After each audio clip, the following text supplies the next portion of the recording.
Monatie, botalelanga, Congo température, ya maman Rosette la fleur, Nadambu. Après avoir défilé, na ba site Pola, mais cette fois-ci. Congo Température TV. Désormais, suivez-nous sur cette chaîne. Congo Température TV. Congo Température. La patronne, Rosette la fleur d'amour, chaîne à solo. Émission religieuse. Théâtre, musique, environnement. Bah, émission sportive. Émission politique, donc nulle part ailleurs. www.congotempérature.com. Pour nous avoir information à temps réel. Congo Température.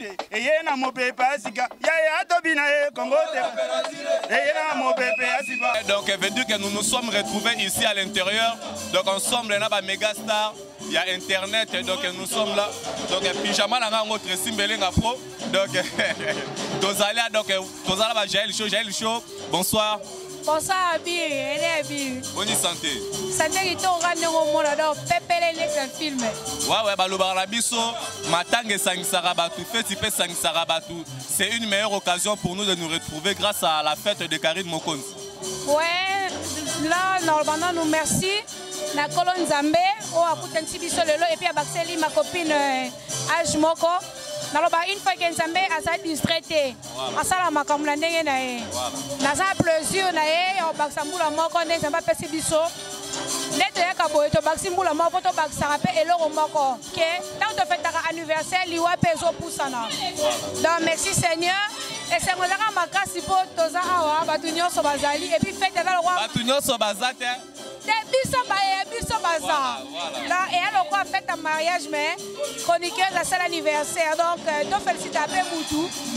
Alors parce que fleur est belle, courage à Moussala, ya mo sala comme lelo Karine Mokonzi ozalando ozalelo.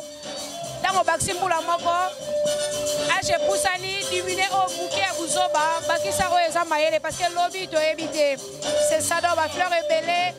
Donc yo je t'aime trop. Merci beaucoup donc Toza donc est belle. Bonsoir Ndeolanga, toi et des caméras sur ce côté le matin mouké. Voilà. Donc Védu Gatozoko va toujours Alexis Loua ou les boss Azolanda Bisso. Bonsoir. Bonsoir Abiri. Kitoro Makasi donc Matange Sangisarabatu fait typer Sarabatu. Grâce à l'anniversaire de Karine Mokonzi, Tokutani encore. Naepte Soko Lobani par là donc joyeux anniversaire rébellé na Karine Mokonzi. Déjà à la base, l'équipe nationale c'est une famille. Donc ça va la famille pour nous masquer que tu as famille mais tu lingana mibali, tu as famille mais tu beba nara. Puis ça tu as penza famille. Donc ceux qui m'ont na matanga tu quoi assister, ceux qui m'ont na fête tu quoi assister. Et aujourd'hui c'est l'anniversaire de Karine Mokonzi la baronne qui fête un an de plus dans sa vie. Donc c'est logique et normal que tu aies quoi assister. Donc voilà. Ok, merci bien. Donc un mot pour Karine Mokonzi Azolanda. Mami, tu sais que je t'aime, non? Na lingaka oyebi donc rien à dire moi avec ces ça na lingaka pe. Merci.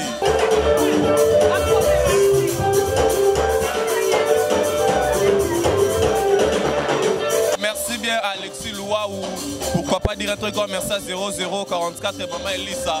Mais du que sur la table tu s'est retrouvé avec l'un de nos méga stars Kisinzora. Donc il n'y a pas qu'on s'appelle ensemble na Karine Mokonzi la baronne de Haute Seknani à Ponengo. Bonsoir Karine Kisinzora. Biso tout le temps Karine. Ato bengo Karine salo. Aza petit na yo oyo edaka moi beaucoup plus dans la concept et dans la marambo belé. Ouais, c'est ma petite chère série. Voilà. Vraiment c'est ma petite sœur. Nana c'est mon makas. Nana c'est mon makas. Pour maman mon nana de salate. Je pense que par rapport à la carrière na yo depuis au bandi ba marambango après parce que banango pe moi kala c'est Aza parmi les chroniqueuses au Aza pour impressionner cette génération. Hier on avance numéro 1. Karine numéro 1. On a souhaité un joyeux anniversaire. 23 ans, Lélo. Donc 23 ans. Karine 23 ans. C'est un homme colonne. Yo tatat. Yo robot.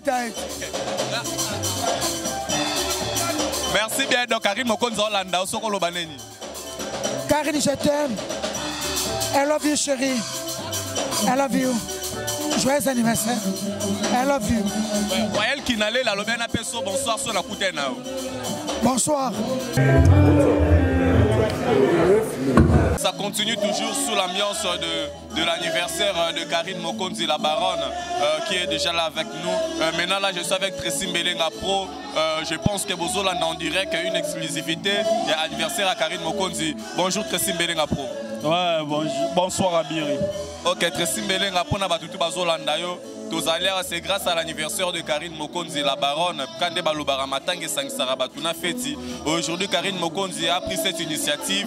Il y a un anniversaire à partager ambiance ensemble, il y a la presse ainsi que la famille et ainsi de suite. Bon, aux anniversaires, parce que Karine Mokonzi fait partie déjà de l'Elengia Congo. Donc, après ça, on a honneur et belé. On a sacrifié et belé. L'anniversaire, voire même dans la salle direct, dans la salle en côté. Dans la côte Penza, il faut il faut télécharger, il faut salaboyer. Dans la salle en haut, Karine Mokonzi. Dans la salle en haut, Karine Mokonzi, parce que dans la salle on a après c'est l'engine qu'on a, il faut qu'on appelle ça l'engine, là c'est que non on appelle ça pro, appelle ça l'engine na makambu. Donc hier à Tseka Karine Mokonzi dans l'année. À Rota 9, dans la baguette c'est les gars 1. Et puis c'est déjà Makamu. Donc yo et Bigaga.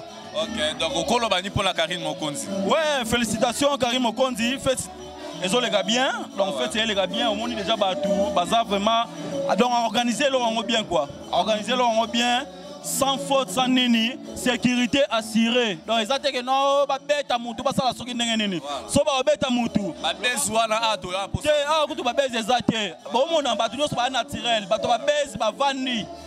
Pourquoi tu vas baiser parce que je bango déjà parce que ngamo mkonza baiser tant que mkonza baiser alors que non bossa la baiser te to kenango normal le lot to kenango normal au monde manifestation elle normal quoi. Merci bien. Ouais qui toi bien. Donc ça continue sur la place de cet anniversaire de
ya Maman Rosette la fleur Nadambu. Après avoir défilé dans la cité Pola, mais cette fois-ci. Congo Température TV. Désormais, suivez-nous sur cette chaîne. Congo Température TV. Congo Température. La patronne Rosette la fleur d'amour, chaîne à solo. Émission religieuse. Théâtre, musique, environnement. Bah, émission sportive. Émission politique, donc nulle part ailleurs. www.congotempérature.com. Pour nous avoir information à temps réel.